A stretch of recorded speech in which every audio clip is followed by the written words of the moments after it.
Hello everybody, this is Andrew from Otaku Spirit. I'm joined here with Chris. Yo.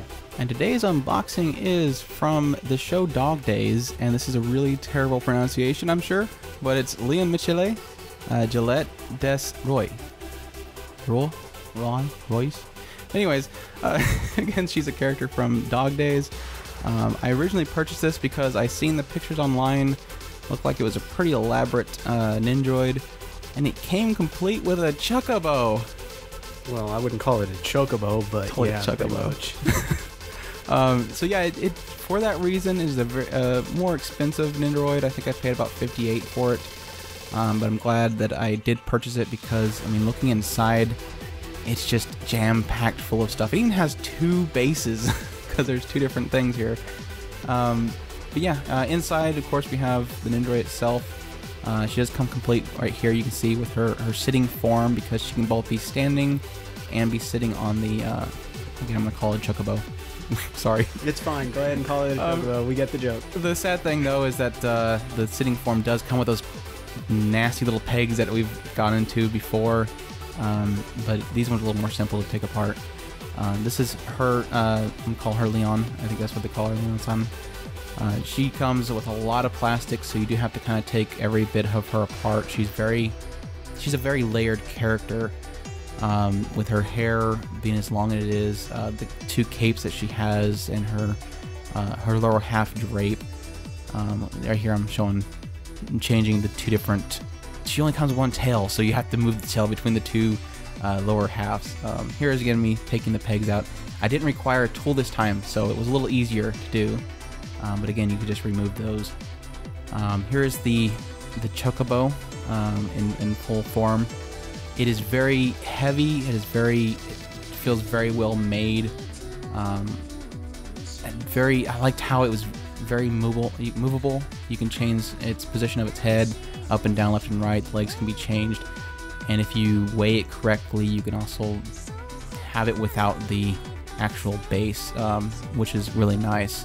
Because it has very large fat feet, so you don't really have to use the bases for it. I have it in my display case without a base, so. I was going to have Chris on here specifically to talk about Leon, but he doesn't really remember too much about her. Yeah, I'm a little bit rusty on the show. I loved the show. I do remember that. I thought it was very cute and a lot of fun to watch as a show itself.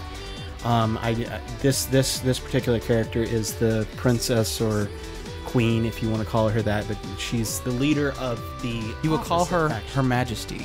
Yes, she's a little bit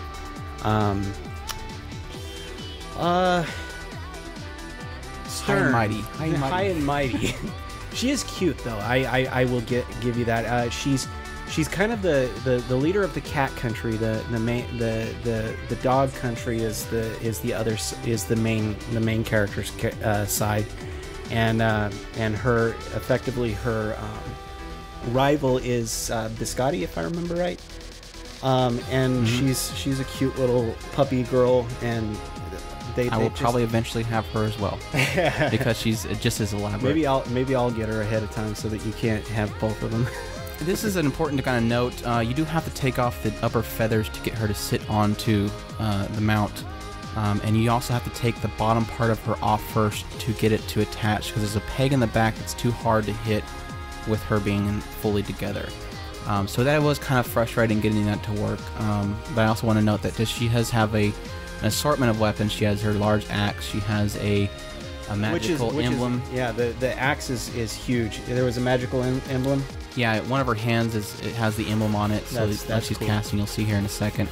And she also has a sword and shield. Well, that's one thing that you can always give a good smile is they're very detailed when they do the characters. They make sure that they capture the essence of that character. And that's what I was trying to ask him if she had a cute, happy face, and he was mentioning the fact that when she likes to be petted by the heroes, and I was like, okay, that kind of goes with that because you'll see here in a minute. I wasn't quite too sure about that pose of her with that face because it didn't really fit the rest of what she had with her, but once I got a picture of her with it, I was like, oh my gosh, she is adorable when she's in her little thanks for petting me look on her face. Yeah, overall, I'm completely satisfied with this figure. I absolutely recommend it. There's just so much attributes to this figure. There's so many parts. It's well worth the cost of it. And with Fate Extra being my last figure that I unboxed, which was kind of a disappointment, this one is not a disappointment. It's very well built and designed Nendoroid. But yeah, we thank you all for checking us out. Oh my gosh. Yeah. Be sure to rate and subscribe to us on YouTube. And we thank you all for watching. Os. Kawaii.